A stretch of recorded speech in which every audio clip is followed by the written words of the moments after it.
हर आत्मा की एक यात्रा होती है, कभी जन्म से मृत्यु तक, कभी मृत्यु के पार। कुछ यात्राएं पूरी होती हैं, लेकिन कुछ अधूरी रह जाती हैं। यह कहानी है एक ऐसी आत्मा की जो समय से परे अपने सत्य की तलाश में निकली है। रात गहरी थी। सुदूर पर्वतों के पीछे चंद्रमा अपनी अंतिम यात्रा पर था। ठंडी हवा घने जंगलों के पत्तों को छूकर किसी भूले हुए गीत का आलाप ले रही थी। उन्हीं अंधेरी पगडंडियों पर एक व्यक्ति चला जा रहा था, आर्यन। आर्यन एक सामान्य युवक नहीं था। उसकी आंखों में एक अजीब सा खालीपन था, जैसे उसने बहुत कुछ खो दिया हो, या फिर जैसे वह किसी अदृश्य पुकार के पीछे भाग रहा हो। वह वर्षों से इस यात्रा पर था, लेकिन उसे खुद नहीं पता था कि वह क्या खोज रहा है। उसकी झोली में बस कुछ सूखे फल थे और कंधों पर वर्षों की थकान।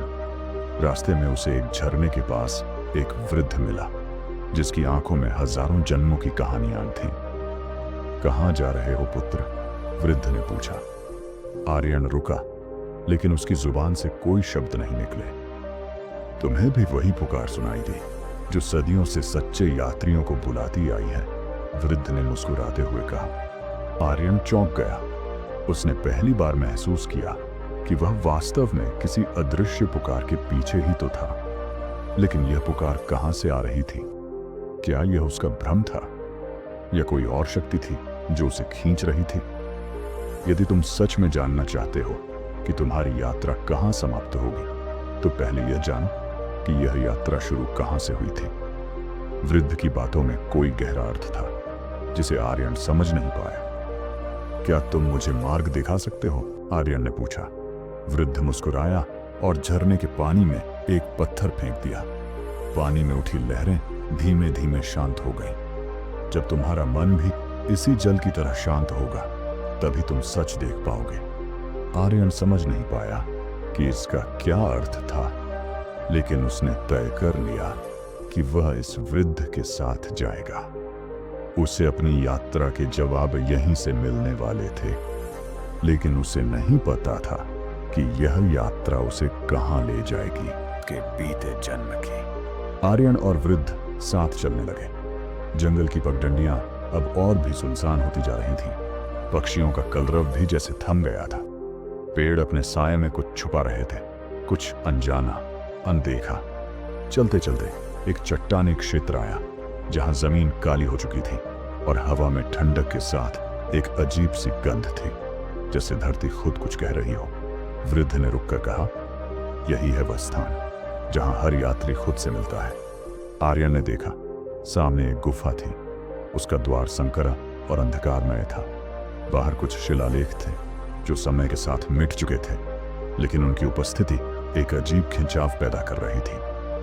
यह गुफा किसी साधारण स्थान की तरह नहीं है, वृद्ध बोला।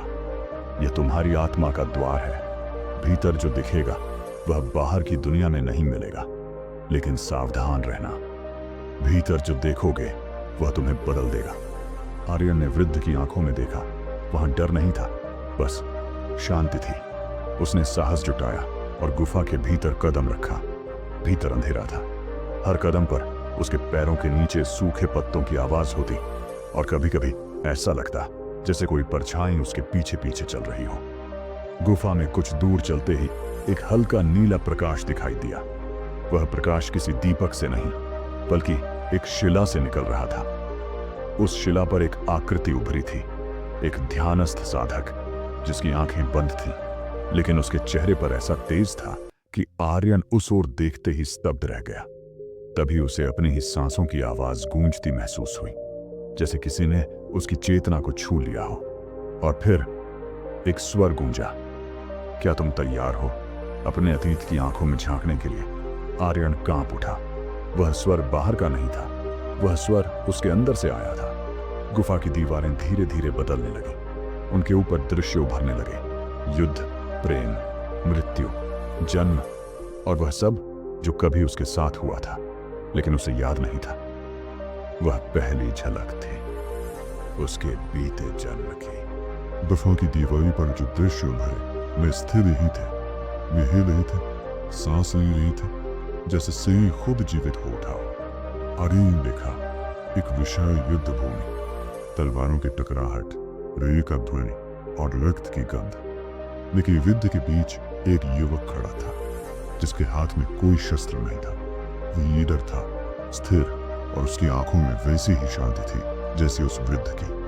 आर्य ने ध्यान से देखा, वह युवक वही था, उसकी ही छवि, उसका ही चेहरा, लेकिन युगों पुराना। यह कौन है? आर्य ने स्वयं से पूछा। स्वयं फैल कूद जा, ये ही हो। वह समय था जब तुमने पहली बार त्याग और शांति को चुना था, जबकि तुम्हारे चारों ओर सब कुछ धूस में था। आर्य ने देखा उस युद्ध भूमि में सभी उस युवक को मारने की धमकी दी, लेकिन वह न डरा न भागा।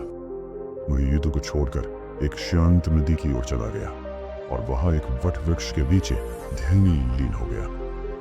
तुम्हारी आत्मा की यह पहली पुकार थी जब तुमने संघर्ष से युक्ति का व्रत लिया, पर तुम्हारा ये संकल्प अधूरा रहा। आर्यन की सांस रुक गई। क्यों धीरा रहा? गुफी अंधकार घना हो गया। फिर चुई के कौन दृश्यों भरा, एक सुंदर नगरी, एक सिंहासन और उसी युवक के सिर पर मुकुट। तू उस जीवी शीत के मार्ग को छोड़ा और पेय बंध गए। अब वही अधूरी यात्रा पूरी करने को तुम्हें फिर बुलाया गया है। आर्यन का सिर चकरा गया। ये सब सच है अध्ययन, तो ये तय करना होगा, क्या इस जीवित उसी पथ पर लौटोगे या अब अंततः उस मार्ग को पुण्य करोगे जिससे मुक्ति में। गुफा की दीवारें फिर शांत हो गई। ये प्रकाश बुझने लगा और तभी आर्यन को लगा जैसे कोई शक्ति उसके भीतर उतर गई हो, एक गहरी शांति जो उसे कभी नहीं अनुभव की थी। वृंद गुफा के द्वार पर खड़ा था। कि तुमने देख लिया? उसने पूछा। आर्य की आंखों में अब डर नहीं था, वो बस बोला, मैंने स्वयं को देख लिया, अब मैं तैयार हूं। गुफा से बाहर निकलते ही आर्यन को लगा जैसे उसने कई जन्मों का बोझ उतार दिया हो। हर सांस अब हल्की लग रही थी, पर मन में एक प्रश्न जल रहा था, अब आगे क्या? वृद्ध ने उसकी ओर देखा और बिना कुछ कहे उत्तर दे दिया, अब समय है तुम्हारे जागरण का, शरीर से नहीं, मन से नहीं, चेतना से। चलो उस स्थान पर जहां वर्षों से केवल उन्हीं को प्रवेश मिला है जिन्होंने स्वयं को पाया है। आर्यन चुपचाप पीछे हो लिया। दोनों ने पूर्व दिशा की ओर यात्रा शुरू की। रास्ता कठिन था, बीहड़ जंगल, तेज ढलाने और नदी की उफनती धाराएं, लेकिन आर्यन की चाल में अब न कोई डर था न भ्रम। तीसरे दिन पहाड़ की चोटी पर एक प्राचीन गुरुकुल दिखाई दिया। उसकी दीवारें वृक्षों की छाया में ढकी थीं और उसके द्वार पर एक शिला पर अंकित था, यहां केवल वही प्रवेश पाए जो अपने भीतर से बाहर आया हो। द्वार पर एक वृद्ध तपस्वी बैठा था जिसकी आंखें बंद थीं, लेकिन आर्यन को लगा जैसे वह सब कुछ देख रहा हो। नाम? तपस्वी ने बिना आंखें खोले पूछा। आर्यन रुका। पहली बार उसे लगा जैसे उसका नाम भी अब महत्वहीन हो चुका है। उसने कहा, मैं नाम नहीं, प्रश्न हूं, उत्तर की तलाश में आया हूं। तपस्वी मुस्कुराया। पहली बार उसकी आंखें खुली, जिनमें स्थिरता नहीं, असीम शून्यता थी। तो तुम तैयार हो? पर उत्तर तुम्हें कोई और नहीं देगा, वह स्वयं भीतर उठेगा। यहां जो भी रहेगा स्वयं से साक्षात्कार करेगा। गुरुकुल में प्रवेश करते ही आर्यन ने देखा, वहां कोई शिष्य नहीं था, कोई गुरु नहीं था, बस शांति थी, और वह शांति ही सिखा रही थी। हर कक्ष में मौन था, हर स्थान पर ध्यानस्थ लोग, जैसे समय वहां ठहर गया हो। आर्यन को एक स्थान दिया गया, वट वृक्ष के नीचे एक शिला, जहां वह ध्यान में बैठेगा। तपस्वी ने कहा, तुम्हारा अभ्यास अब शुरू होता है। मोह आएगा, स्मृतियां लौटेंगी और तुम विचलित हो सकते हो, पर यदि रुके तो स्वयं से पार हो जाओगे। रात ढलने लगी। आर्यन वट वृक्ष के नीचे बैठा। चंद्रमा उसकी चेतना को छू रहा था, और तभी उसकी बंद आंखों में एक चेहरा उभरा, एक स्त्री का, जो उसकी आत्मा को पुकार रही थी। आर्यन, क्या तुम मुझे भूल सकते हो? उसका मन डगमगाया। क्या यह मोह था या कोई अधूरा संबंध जो उसे फिर बांधने आया था? वट वृक्ष के नीचे आर्यन की चेतना गहन समाधि में डूब रही थी। लेकिन भीतर रखती लहरें शायद एक उम्फल कर रही थी। ये चेहरा, ये स्त्री, उसकी आंखों में अपार करुणा थी, पर साथ ही कुछ ऐसा जो आर्यन को बांध रहा था। आर्यन, क्या तुम मुझे छोड़ सकते हो? उस सूर्य को सामने भाव नहीं था। ये पुकार आदमी को छूने वाली थी, जैसे कोई वादा अधूरा रह गया हो, कोई बंध अभी बाकी हो। आर्यन की सांसें तेज होने लगी, धीमे टूटा नहीं पर स्थिरता डगमगने लगी। ये मुंह है या कोई अधूरी डोर? उसने भीतर पूछा, और तभी उसके मुंह एक और दृश्य प्रवेश कर गया। एक पूर्व जन्म का दृश्य, एक नीलगिरी, एक महल और वही स्त्री, राजकुमारी सूर्या, जिसकी आंखों में प्रेम था और पीड़ा भी। आर्यन तब एक युद्ध था, और सूर्य से उसका संबंध न तो लौकिक नहीं था, उनकी आत्मा जुड़ी थी। युद्ध के समय उसने वचन दिया था, इस जीवन में नहीं तो अगले में मैं लौटूंगा। पर क्या आत्मा के मार्ग में ये वचन भी बंधन बन सकते हैं? वर्तमान लौटते हुए आर्यन की आंखें खुली। गहराई से उसने पहली बार अपने मुंह को देखा। क्या ये त्याग आसान है? यदि प्रेमी के रूप में सामने आए, तभी वट वृक्ष की पत्तियां हिलने लगी। एक हंग का प्रकाश उसके चारों ओर फैल गया।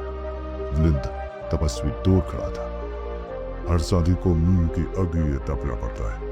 जो उसमें जल जाए वही मुक्त होता है, जो उसमें उलझे वही फिर जम्मू के बंदे में लौटता है।